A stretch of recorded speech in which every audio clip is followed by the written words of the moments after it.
Here's the kitchen. So these readings are in inches relative to this 0 point, higher or lower. So the maximum difference here would be 3.1 inches. So there's like a general like kind of slant back towards the back of the house. Okay. Kind of some sinking in the middle. This area through here, not as much. A little bit through here. I don't know. Does the sloping, is this something you guys notice or does it bother you? It doesn't bother. Yeah, so it's not something that you have to correct. But it's the movement of the house related to the soils is what's driving the cracking of the house. And so And you said the biggest difference is 3 point something inches. yeah, right? 3.1 inches. So if you go to basically this map, we color coded it by the number of inches. So green is 0 to 1 inches, yellow is 1 to 2, orange is 2 to 3, and this color of red's 3 to 4.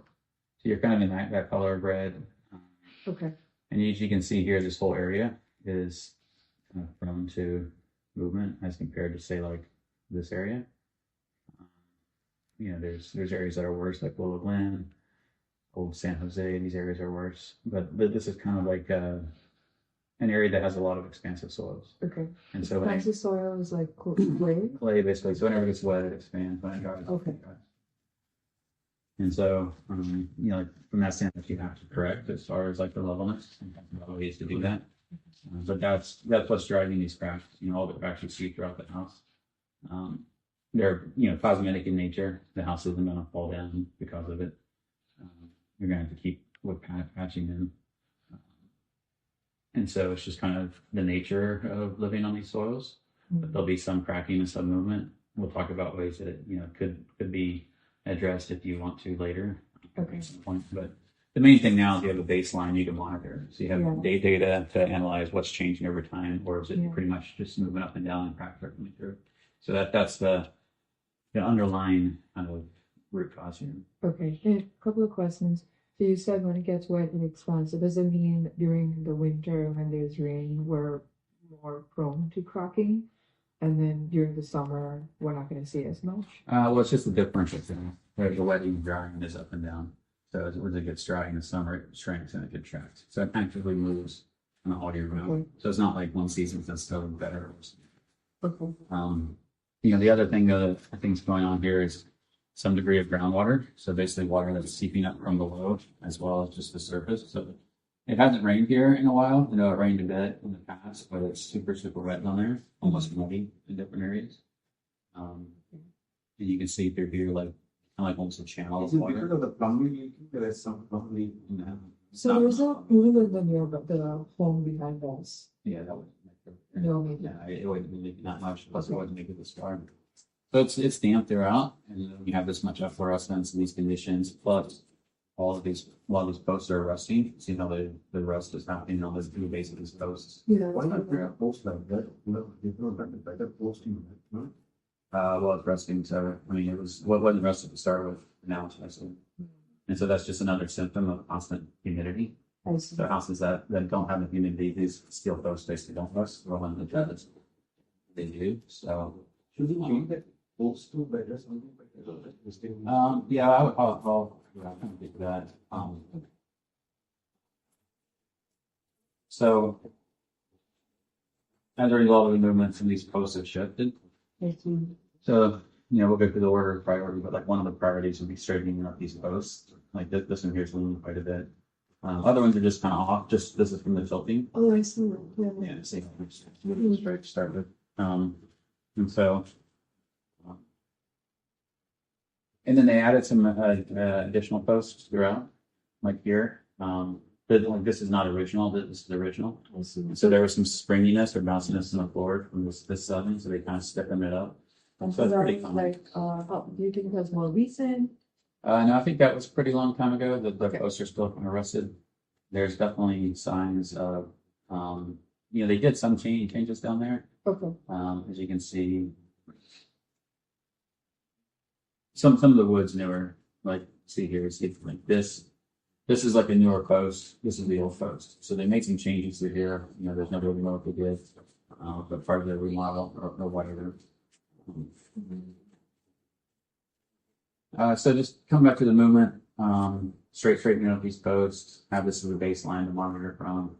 Outside cracks are largely stucco related cracks that goes from the cracking of the nose. So it's thin concrete outside, expansion and contraction, just keep those painted. Okay. If the house moves to a degree to where you feel like you want to stop the movement or it's concerning, it's typical to stop or push piers. So we have steel piers on the bedrock. We'll evaluate whether steel blankers as well, which is more common process for a flat-landed house. And so basically they're pushing down through all the expansive soil, whether it's the bedrock or whatever rock down below. I see. There's not really like a clear area, I would say, to do that. It's highly subjective. If you had a foundation company come in, they would tell you to move tiers around the whole thing. There's lots of different designs, but that's also because they're making them doing it. So there's nothing here that you have to hear or do, but it's something to be aware of. If we keep moving, just at some point, maybe we'll do. So maybe you get piers through here, maybe through here. I was really based on future data versus rushing out and get everything out. Okay. And especially since it's extremely common for this area. Okay. All the factors. That kind of answers that question as far as the cracking. We'll get to the horizontal cracking in a second. So this, I think this is a cold joint where they poured one part of the concrete and then another truck shows up and they pour another. Okay. But the way that this is cut in, like a crack splits, this is like a gap, like you can stick your hand a little bit. So I think it's just a cold joint. You could do like a steel plate and epoxy just to hold that area together. But This is in the garage. no, this is an impulse space. Like which location? This is on this back side here. Oh, the back here. Okay. So then there's some other vertical cracks. So this is probably one of the more noticeable ones, but it's on the garage. These are typical. I mean, most of these houses will have cracks. We have data on that as well. Okay. But just something to fix. All these stuff with cracks. Gotcha. So this one, like these could be epoxy injection or even covering with epoxy to monitor. Some of them are so small you can barely see them, kind of hairline in nature. So it's not really a major factor in major issue. There's always some small things. So this one, the one on the solid side is also categorized and very small. Yeah, that's what they do. And that's you've got present as well. Yeah, for sure. So the horizontal cracking in this case, whenever you have rusting of the rebar, it expands and it cracks. And so when you have this wide and this much, and that's in this corner over here. Basically, what happens is there's water softeners in the garage. They put in there and they leave.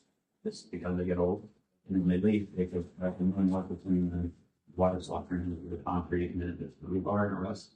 So that's like the root cause of the fit. And you can look at you got like another one there.